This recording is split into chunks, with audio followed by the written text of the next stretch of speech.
All right. I'm going to go ahead and call this work session to order. This work session covers both AO number 2019-44 and AO number 2019-57. We'll go ahead to our introduction, starting with Mr. Weddleton. John Weddleton. Pete Peterson. Meg Zalatel. Christopher Constant. Forrest Dunbar. Austin Davidson. Cameron Perez Verdia. Felix Rivera. Crystal Kennedy. Todd Sherwood, Assistant Municipal Attorney. Yes. All right. I'll go ahead and turn it over to Ms. Quinn Davidson. Thank you, Mr. Chair.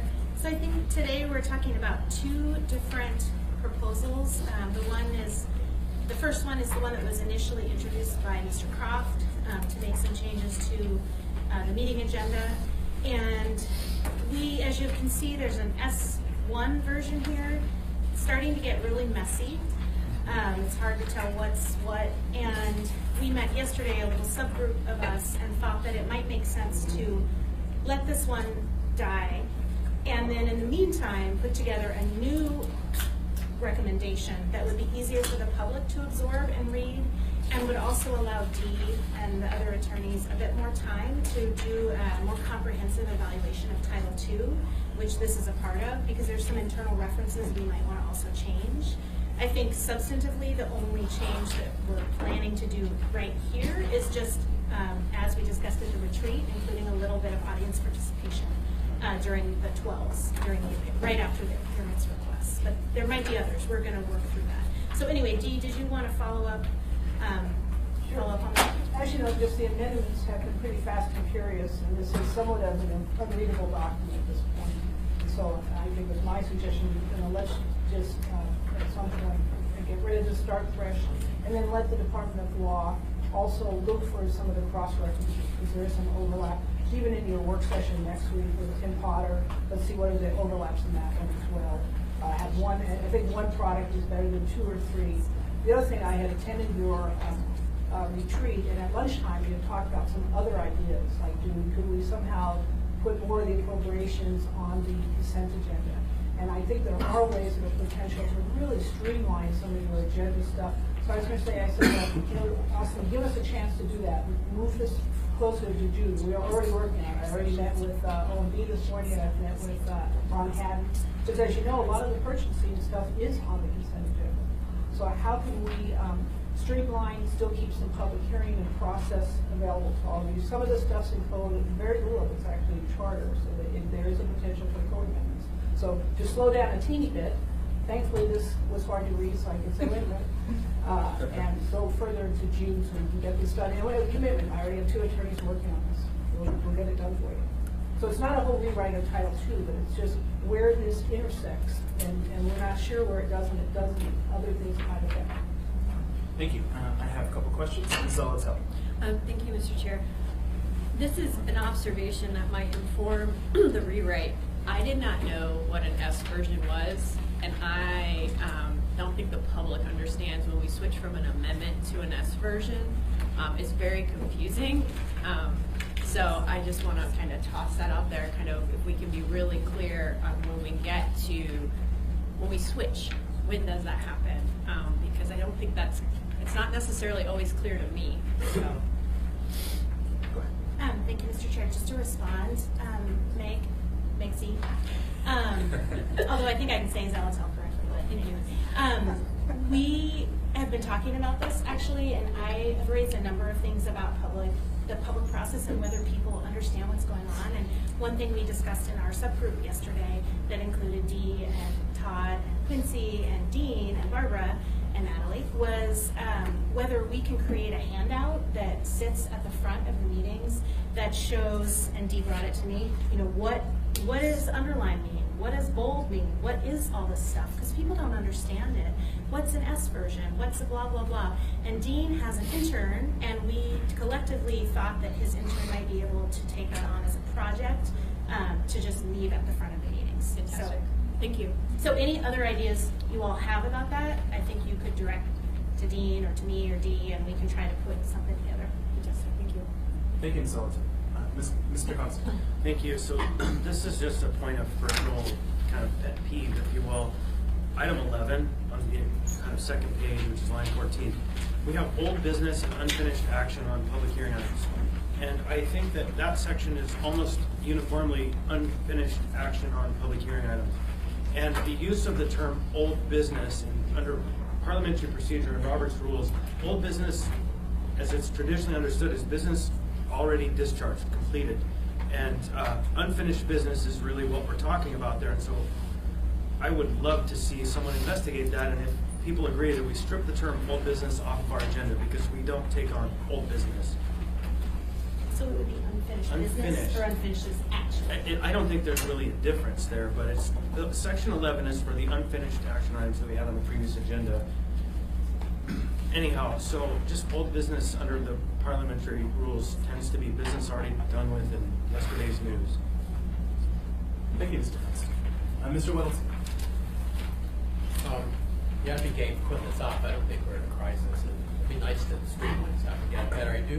One thing it looks like it was deleted here is 15 on page 2, where we would think Eric's concept was to have public hearings on quasi-judicial separated largely for us, so we know, okay, these are quasi-judicial and we have a different way of behaving on them, who we talk to and so on. So I kind of like that. It's just having some way, however it's done, to just highlight the fact that this is quasi-judicial, you need to be aware of different rules. Mr. Jones, do you have a response to that? Yes, I do. Mr. Chair, there's 2 issues with quasi-judicial. One, we had a different small subcommittee. It was Becky Wynn Pearson, Dean, Eric, and I think there may have been somebody else on it, but I'm not sure. And we are working on rewriting quasi-judicial for the assembly. And so our take on this was, let's not get ahead of ourselves. Let's not change the agenda until we know what that new quasi-judicial code was going to be. So we just wanted to slow down a little here. Okay, and just brief on that, even if it was in the title of the ordinance or whatever, quasi-judicial first word, we go, okay, now we know this one's different. Or there's some way to signal it up front now to us. Thank you, Mr. Weddleton. Mr. Const. Just quickly on that point, you might not have heard a little heavy whisper over here that committee is very heavy on attorneys. And Mike could use some other kind of thinker on the body, the quasi-judicial hearing process. I meant that as a positive. It is a positive, but I'm just saying that it might serve to have someone who doesn't think the way attorneys generally are trained to think. So, For quasi-judicial. yeah, because we are members of the public who are charged with doing that. And so I just would offer, maybe it's wise to, and since I opened my mouth, I might be willing to help. And so, just. Thank you, Mr. Const.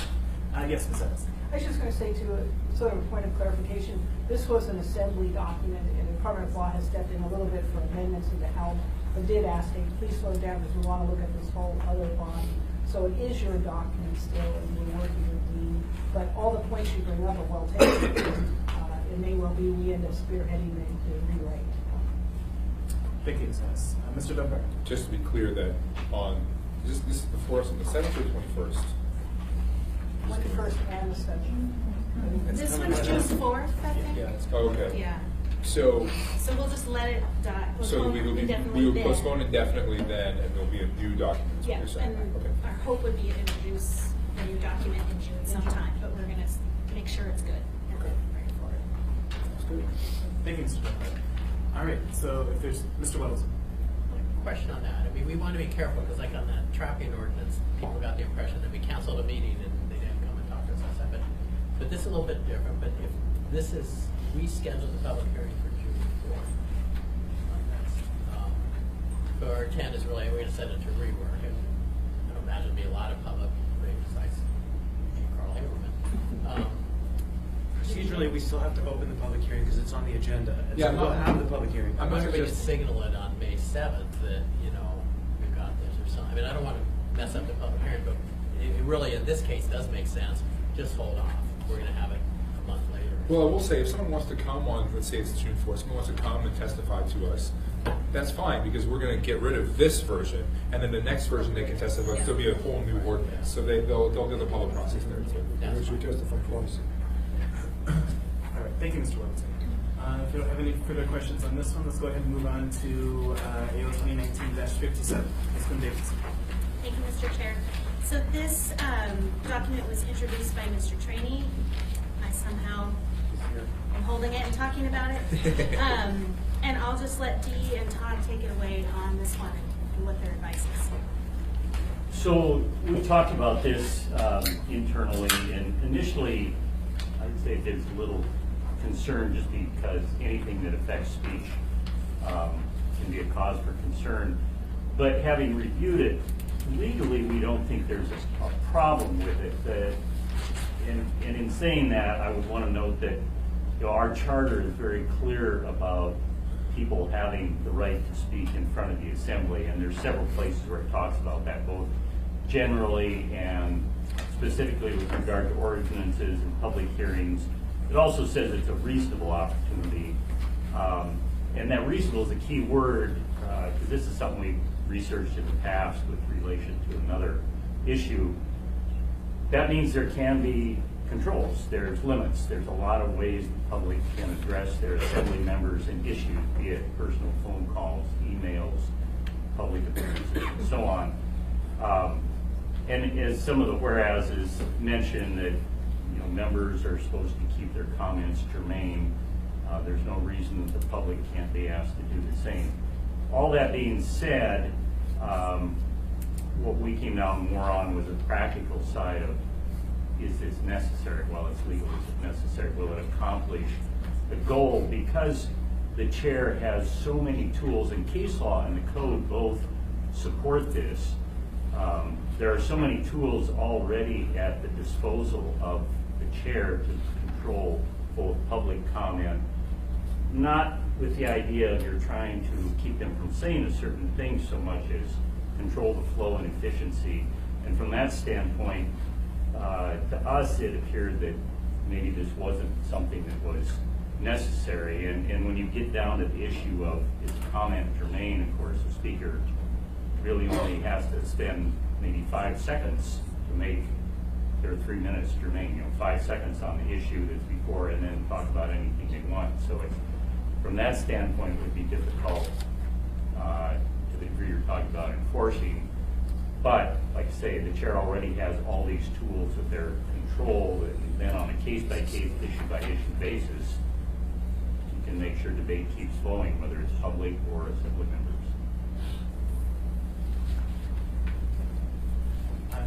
Thank you. Did you have anything further to add, Ms. Ennis? No. Okay. So was there a recommendation that you had on this, Ms. Quinn Davidson?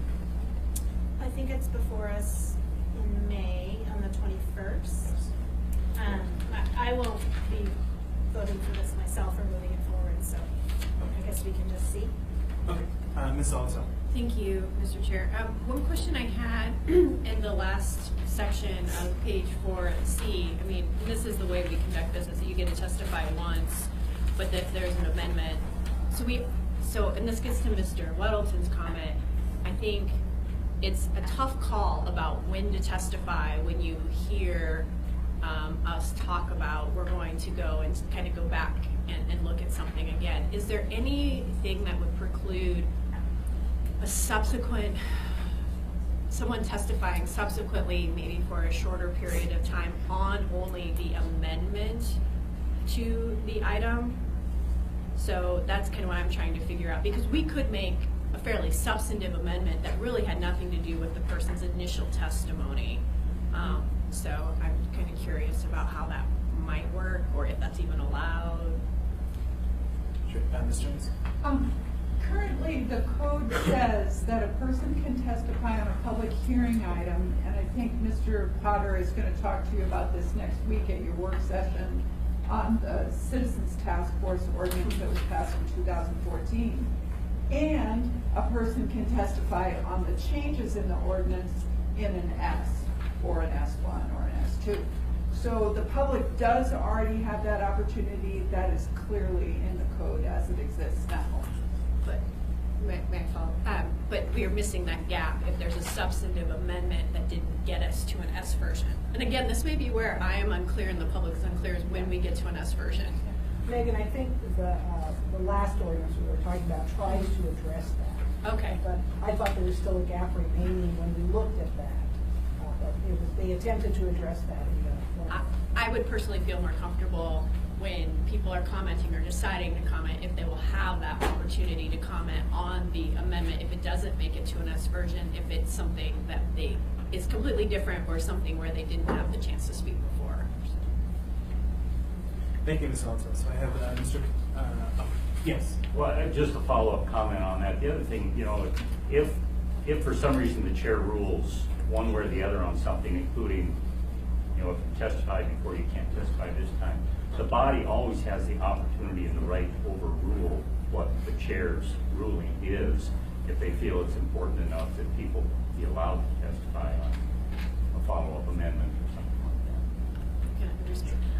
Yeah, and I'm just thinking that as a member of the public, it would still make me hesitant about whether or not I'm going to testify now or if I'm going to wait to see if an amendment comes out. And I don't want to chill testimony. I want people to get as much information as possible. Thank you, Ms. Alonso. So I have Mr. Perez-Villa, Mr. Whittleton, Mr. Constant. So just trying to understand the rationale behind and it's, again, is the process of allowing someone to testify one time, unless there's an S version, then they can testify again, but limiting it to one time, regardless of how many days are involved. Is that essentially a process of just trying to regulate the quantity of testimony? Is there any other rationale beyond that for why to limit the number of times that someone can testify on the ordinance? Ms. Jones.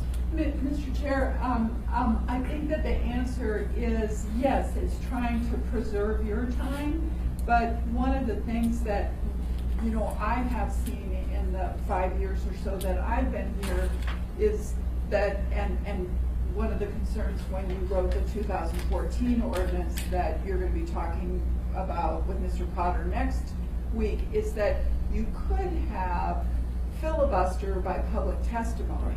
And so that's one of the reasons why the Assembly may want to limit public testimony. You might not finish an ordinance, you might not finish a budget, you might not be able to get your work done. There are some emergency exceptions there, but I think that's part of the reason. That's what I assumed, and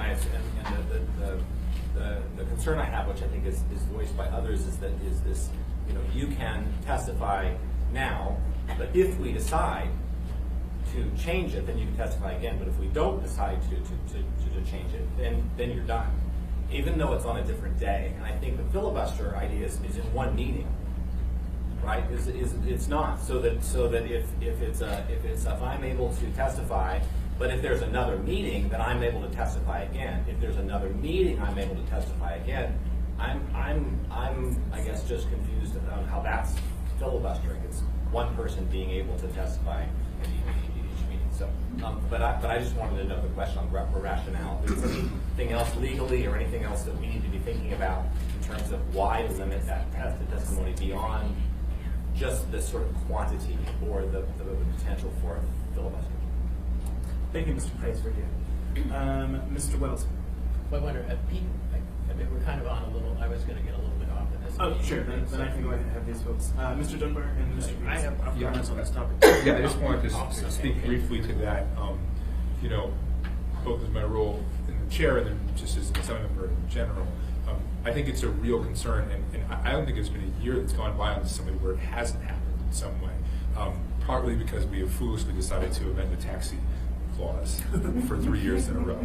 And you get a very large group of motivated people, and when we do our first, when Mr. Evans' ordinance was going through, it took us several meetings to get through the public testimony, and all the other associated stuff. And work sessions. Yeah, and so I do think it really matters that we have these kind of controls. And you might say, well, that's a little bit anti-democratic.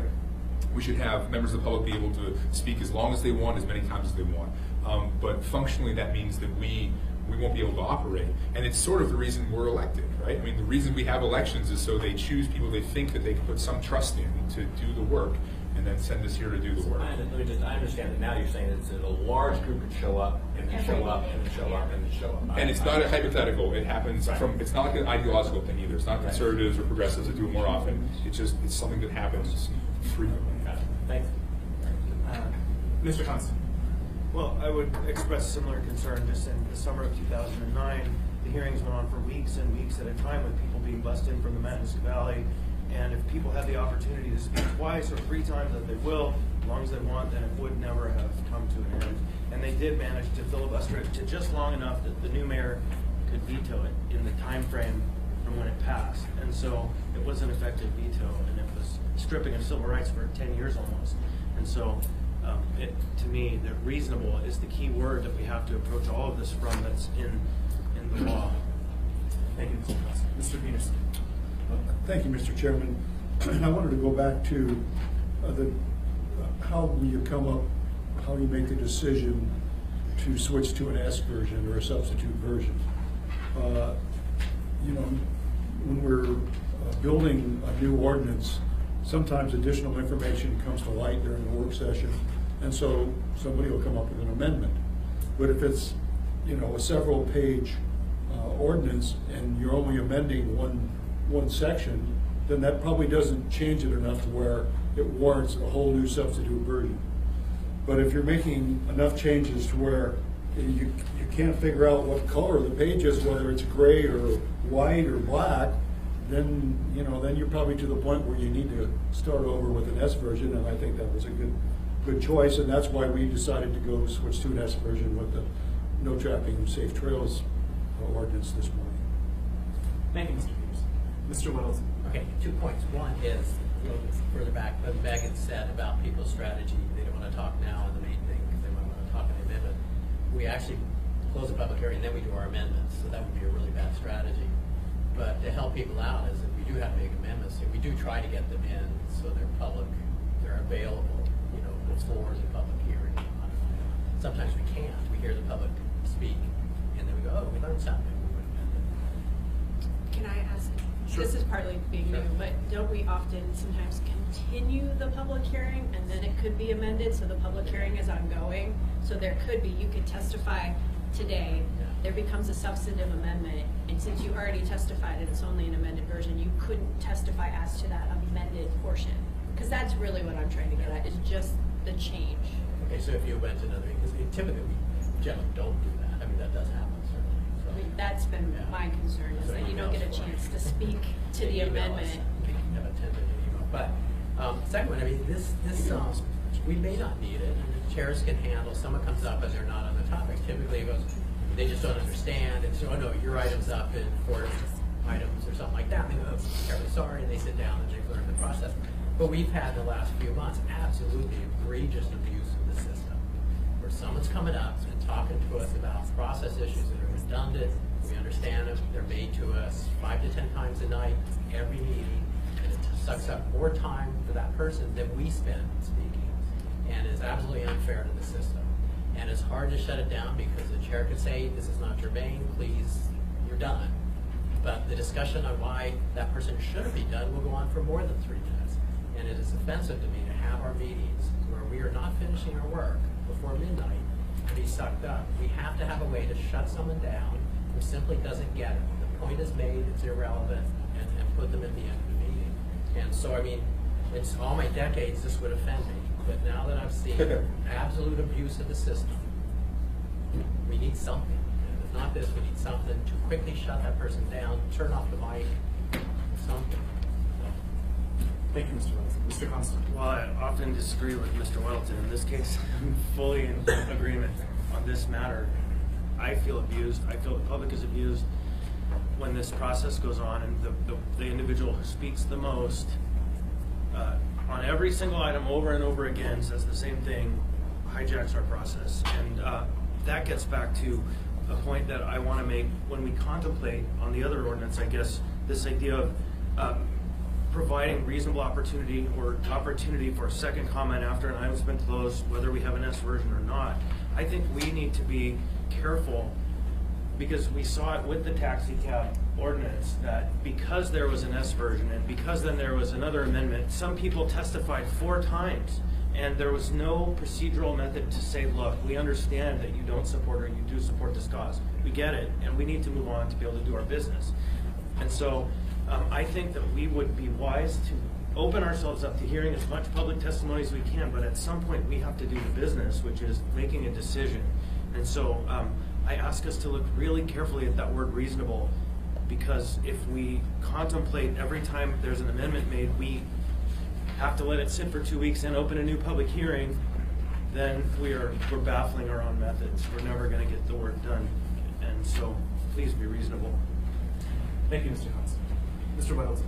One last point, because it hit me, and I think it was something Chris had brought up, but when you're doing the other working on the routines, I mean, now it's 11 o'clock, gavel's hit, and if you're halfway through your testimony, tough luck. If we're not required to do that, I had that happen to me once, and never did apologize. I've got it over it, but it is kind of rude. If we don't have to do it, we're only talking a couple more minutes, but I would say, you know, the current speaker, if it's after 11 o'clock, the person can finish, you know, because it is, I mean, they waited all that time, you know, it's just, that to me is really unfair. Well, that's not how you really feel, John.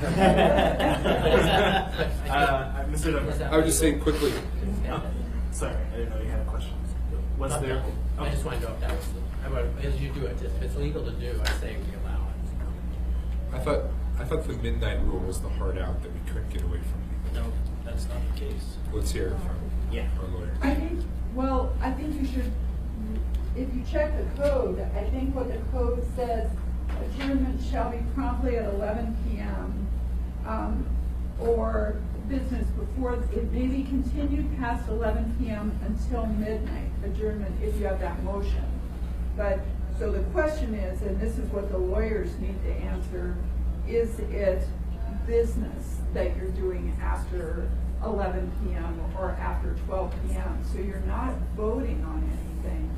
But So that is a question that I think the lawyers need to answer for you. But you just said that's in code, so in theory we could get rid of that code and just say we end at 11 unless we extend.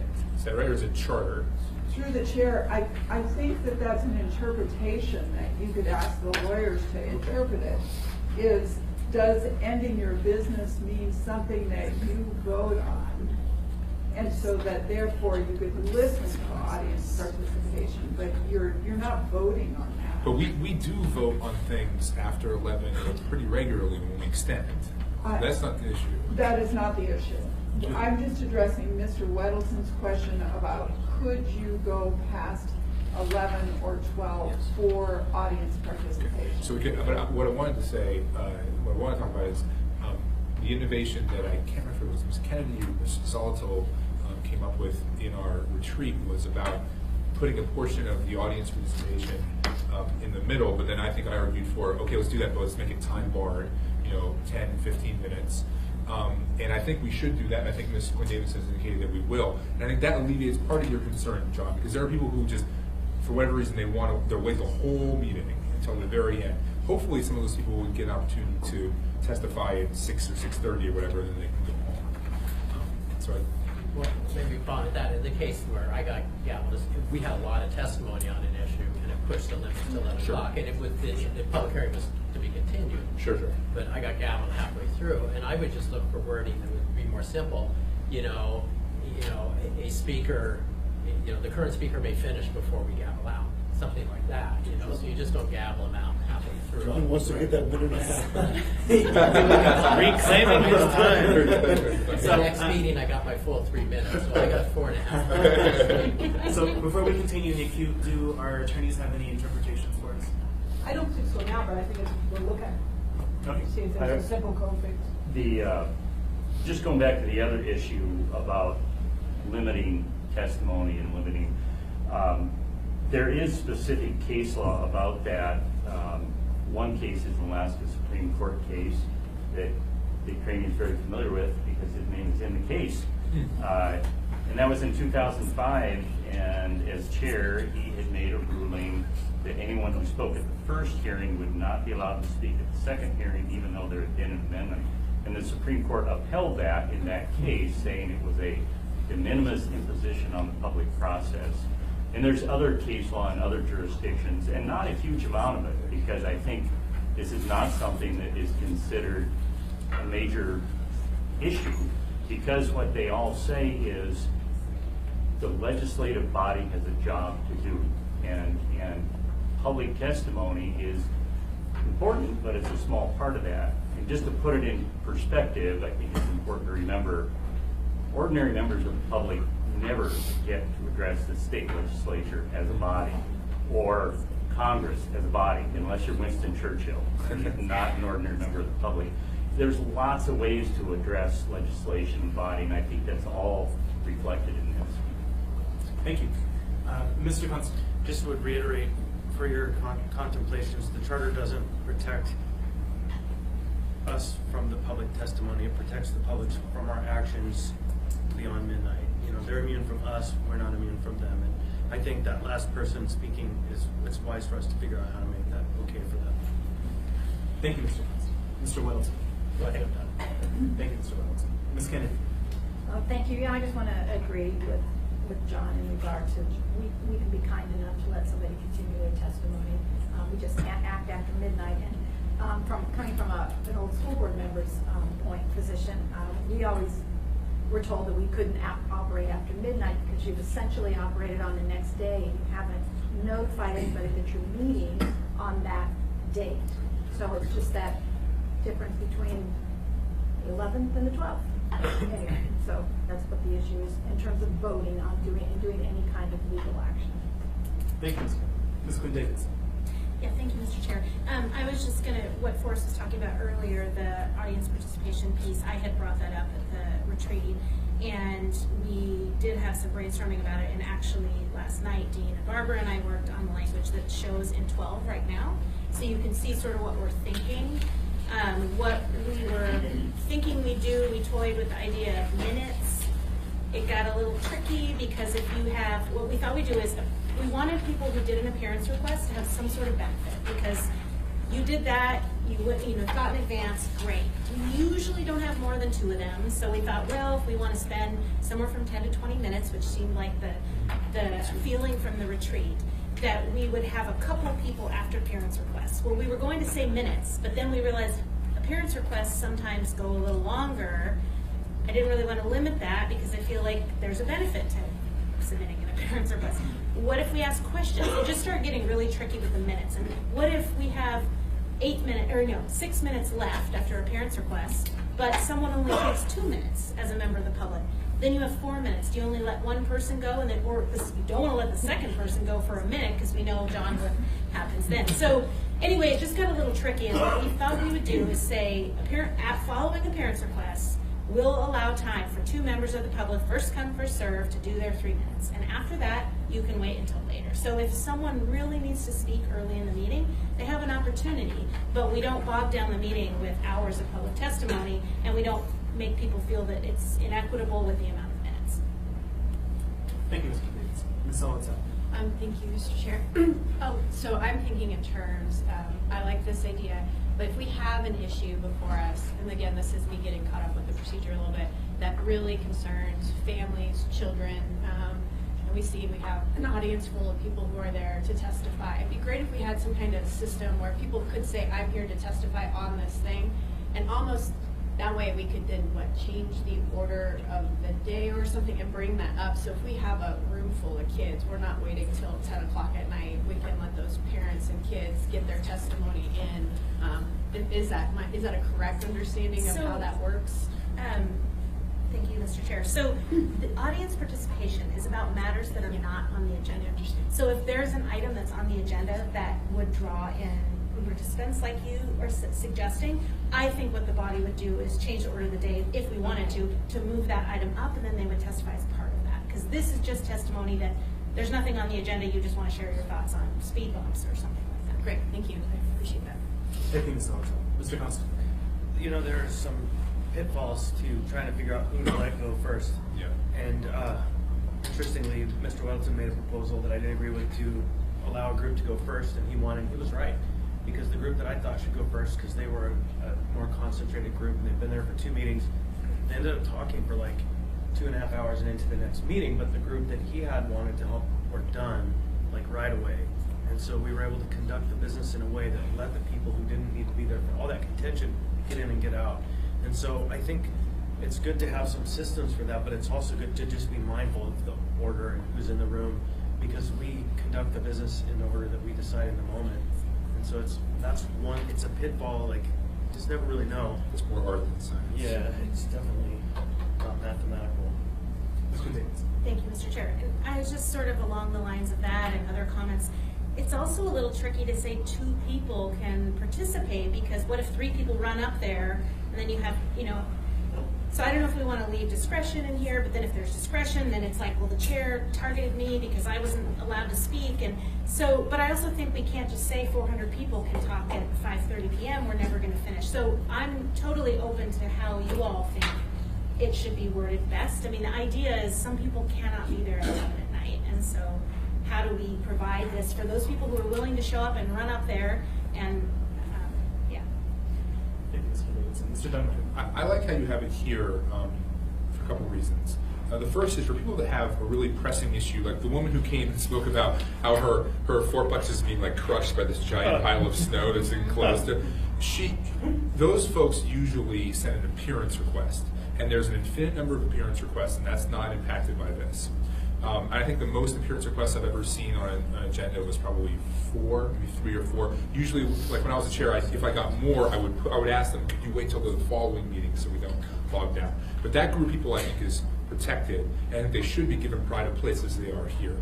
Audience participation is relatively uncommon. Now, the counter argument to that is it's relatively uncommon because it's at 11 at night. And if we were to move it forward, then we might get some more.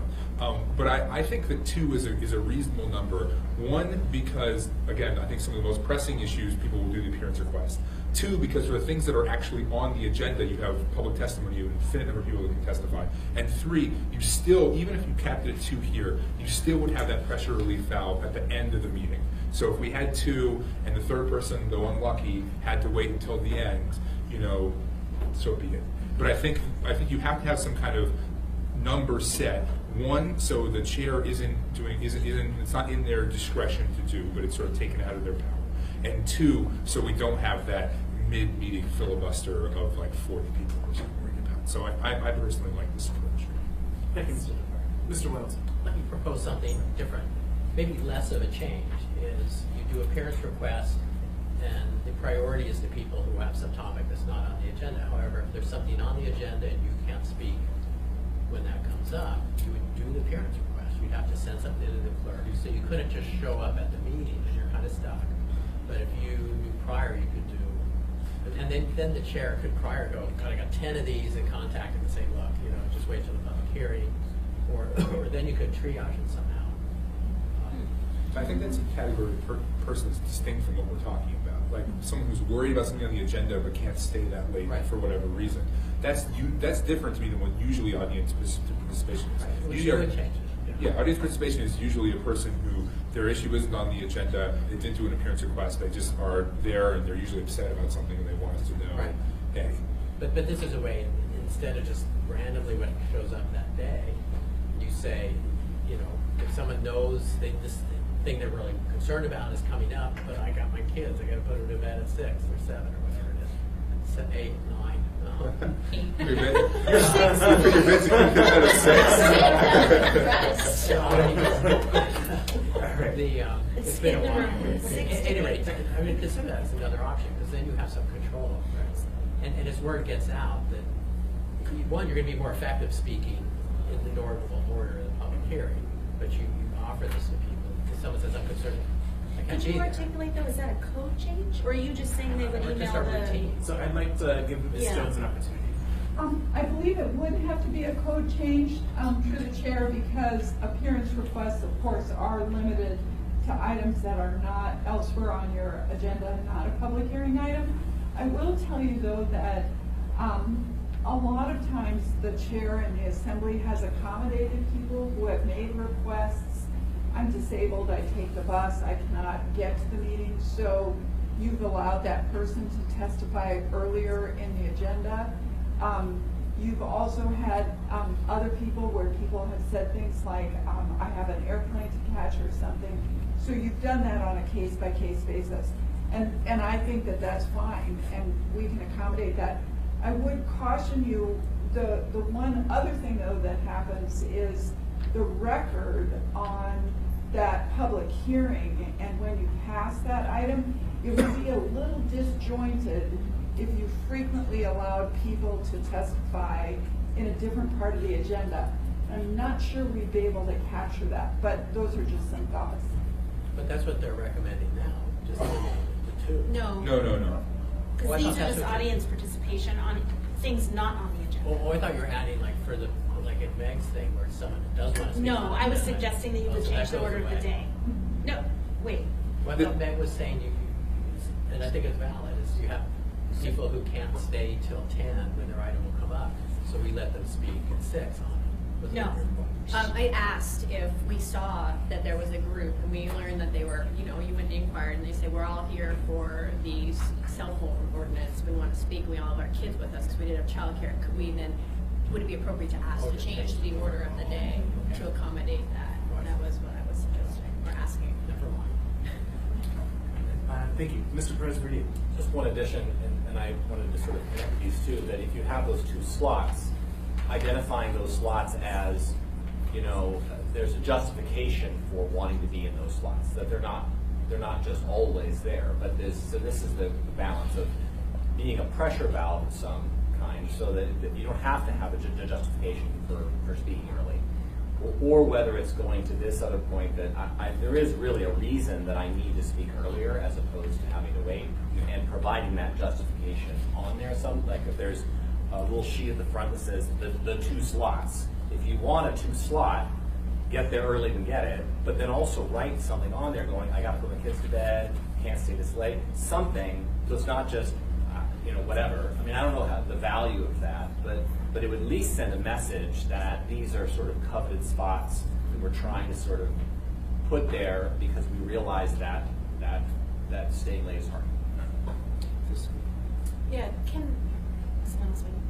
and part of that could be the chair's role, right? I mean, I sort of see this as, okay, now we're doing a parent's request. We'll also allow time for up to 2 people to participate in audience participation right now. Normally it's later in the day, but we reserve these spots for people who want to come up and do it now. If you'd like to do that, we'll take the first 2 as first come, first served. So people kind of start getting used to there's that opportunity, but not everyone can do it. Right, so I can defer mine if someone in the beginning said, these aren't just for anybody, I mean, these are really if you need it. If you Yeah. really do need to speak early, sign up, but if you're... There's no sign up, just speak. Or if you're not, come up. whatever, then just sort of... But I actually kind of like his idea of a sign up for the 2 slots, if only that, if you just sort of say it's a norm and we appeal to human decency, you're going to get certain people that are going to do it each time. And then the person who is less, like let's say there's a person who is less sophisticated, who is a working parent, for example, is just there that one day.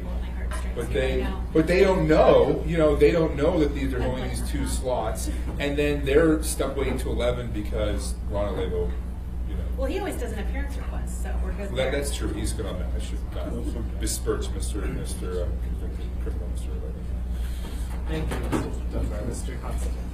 A convicted criminal who we created an environment of hell around. So, I would be hesitant to allow items on the agenda to be in that spot, because there is some real good reason to keep the deliberations compact around the issue at the time when we're deliberating them. I do appreciate the idea of allowing some time at the beginning of the meeting for people to testify on items on the agenda. I think that's reasonable, but I would suggest, I think it's not smart to be opening and closing public hearings on items. It just will be hard to manage.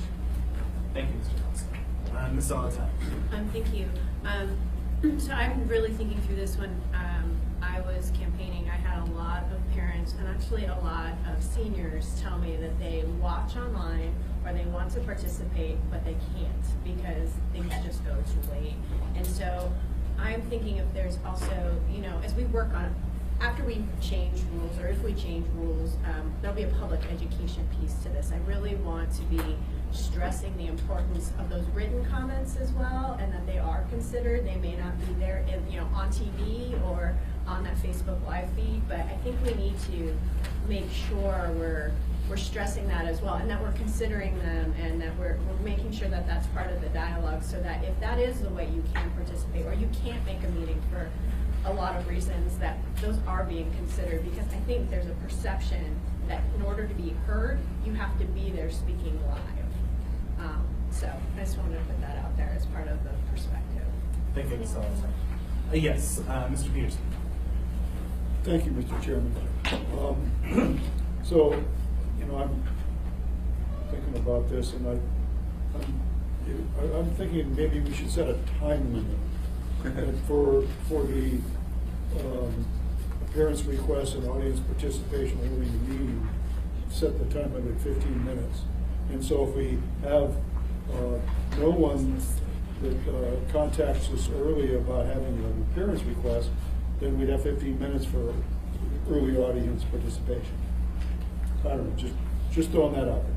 Should I respond to that? Sure, briefly, and then I'll go to Mr. Gates. Or someone else could, but Pete, I was saying that we were trying to work with a time limit, but then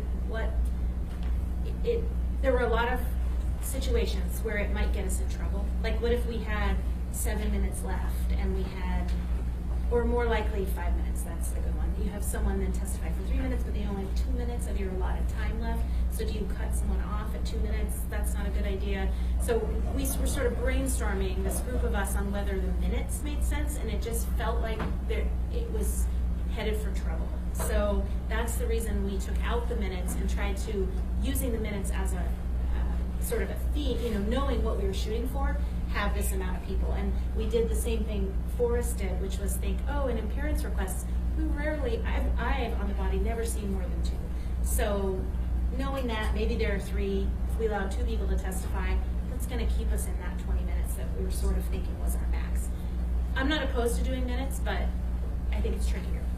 Well, I was just thinking, looking at just allowing, if we said only 2 members, then there might be a get to the front of the herd mentality. Awesome. So people would be showing up at the library. And they'll be sitting there, and I want to be the first one. Yeah, Awesome. Just one. Yeah. Thank you, Mr. Peterson. Did you have anything else to add, Ms. Davidson? I was going to respond to someone else, but I can't remember now. I would just offer, if I might, that I'm glad that we're taking our time with all of this, because it felt super rushed because of when it was introduced, and these are serious changes, and there really can be some good potential. So thank you for the methodical work on this. It's good. Yeah, thank you to Ms. Davidson and the rest of the group. Well, and the feedback. I mean, this is kind of what we want, right? It's like it's all of us, so it's great. And I think we'll continue the feedback next week when we meet with Mr. Potter. I want to go to Mr. Gates. I want to give the opportunity, particularly because this is a public process a discussion, I want to give the opportunity for the public to weigh in. So Mr. Gates. Thank you. So would anyone in the public like to speak before us on this matter? Yes. If you could identify yourself for the record, please. Sir, my name is Adam Mays. I live in Rabbit Creek. One thing I think that has been somewhat omitted but kind of understood is who the public is. In my mind, the public and who should get priority in any public comments are citizens of Anchorage. One way or another, we're the taxpayers, whether it be indirectly or directly. We live here, we're registered here, we vote for our representatives here. We toss the ones we don't like out. The episode Mr. Constant mentioned in the Summer of Hate, when a group in Anchorage bussed in dozens of people from Wasilla to testify. That was an opportunity cost that cost citizens of Anchorage their ability to address their local assembly meetings. If I were to go to Matsu Borough, or Kenai Peninsula Borough, or City of Fairbanks, the last thing I'm going to think is, I have the same rights as someone who is living here, whose community this is, and can speak before them, or somehow take precedence or take their time away. That's definitely one thing that, if it's in there, there either needs to be that explicit understanding. If it's legal, and I understand there could be technicalities there, But at least if there is a way of prioritizing, prioritize the citizens of Anchorage before someone coming from outside of the municipality's limits. The other is, this has just been someone who's from experience as a community council chair and running large meetings where there's lots of comment and you never can tell. Occasionally we would have sign-in lists and we would make multiple announcements during the meeting. We'd have a sign at the entrance that if you are interested in this particular thing, sign up. So we could tell that, and it could break our expectations. There was this one thing that everybody wanted to talk about, and there was a few scattered things that interested a handful of people, and we could move that last one back or move it up depending, and then take care of it and then whisk through. And that could at least give you an idea, so if you wanted to readjust your agenda to actually accommodate, oh God, this is going to be a crazy bad public, there's going to be dozens of people on this one, maybe we should move these less controversial things that we just need to get done tonight through, because I've seen that happen a lot of times with those protests. But also rearranging your consent agenda, if there are certain things like some of the protests that go through with no discussion, motion second, and it's, I call it the drumbeat at the end. Oh, I didn't know there was a time. You can go ahead and finish up your thoughts. I was about to say, if you could build that into this full rewrite and just put that in a consent agenda, and that leaves you a lot more time to take substantive public comment. Thank you. Would anyone else like to speak before us on this? Go ahead. My name is Eugene Carl Haberman. I live in Matsudawa. I follow the public process. When the public process is done appropriately made by the governing body or like the public interest. Please don't destroy this tape of this meeting. This tape needs to be heard by a lot of people. I'm appalled at the contempt of freedom of speech. There is no opportunity to publicly heard. We need to get that tape out. There's also one more reason, which is say these words at a meeting in Lusac. And for the public to really witness who's saying what, and I doubt it, you would have the extended language. You address policies and procedures before a public hearing, during a public hearing, and after a public hearing. But the legislation that was laid on the table by training 2 hours before the last legislative act would result in a situation where the public would be denied the right to freedom of speech to address policy and procedures.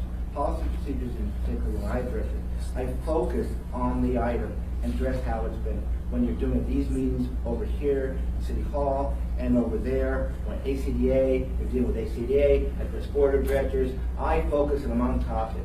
But what you're doing is basically shutting down a situation because the public knows what I'm saying because they're hearing it and they're appalled. And you're afraid that more and more people are going to know you're in contempt of not doing it the right way. Follow the policy procedures. Now, if you did it right to begin with, I wouldn't have to repeat it. But you're contempt of the laws out there.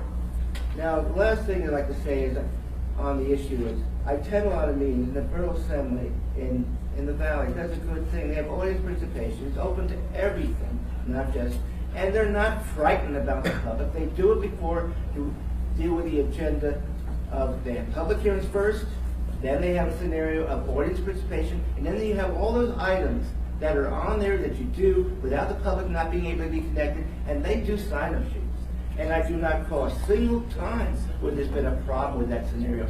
Plus, the Borough Assembly, I'm talking about years of this that I witnessed, there's sign-up sheets, and the thing is, each public hearing has a sign-up board sheet, people sign up for it. I've told you this, I've been telling you this to Assembly members for a long time, but you just do whatever you want to do. And now you're going to think about 15 minutes here, 15 minutes there. What does it all come down to? It's after me on telling you need to follow the procedures right and do it right and give it fairness before you make a decision. And the idea of all those items on the 5 o'clock portion of the meeting with 18 seconds left that you do, the end result is the public does not have a chance verbally to address it. And frequently at the end of the meeting, audience participation, you don't even have that because you run out of time and you don't extend the meeting. Thank you. Felix, can I add one thing that I forgot to register the room? Sure, go ahead. So, Mr. Haberman cornered me at New Sagaya once, and he brought this up, and I thought it was a good point that right now the audience participation is at 11 p.m. or something, right? But even if we moved it up to the 12s, there's no opportunity, and I hope to see you smile when I say this. Well, it's election. There's no opportunity to comment on the items on the consent agenda. Because it's an assembly member's prerogative whether they want to pull it. Well, anyway, even if you pull it, I don't know if there's necessarily a public hearing. So we were brainstorming yesterday about this and whether we just want to move the 12s up before the consent agenda. I don't know. We're still looking into that. But I did remember what you said at Sagaya. It was the County Ethics Election Committee before the meeting started. Oh, another issue.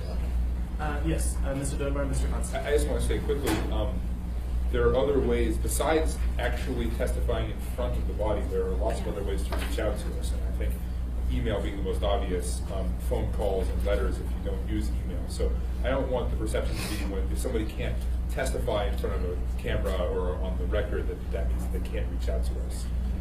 And I would add to that, Mr. Chair, that the items that require public hearing get a public hearing. And the items that don't require a public hearing by our ordinance and set of rules don't require a public hearing. And so to me, there's not a disconnect between those items that people aren't being heard from and those that they are. That's a good point. And we always have the opportunity as individual members to propose to the body that I would like to set this resolution that is not required to have a public hearing, to have a public hearing.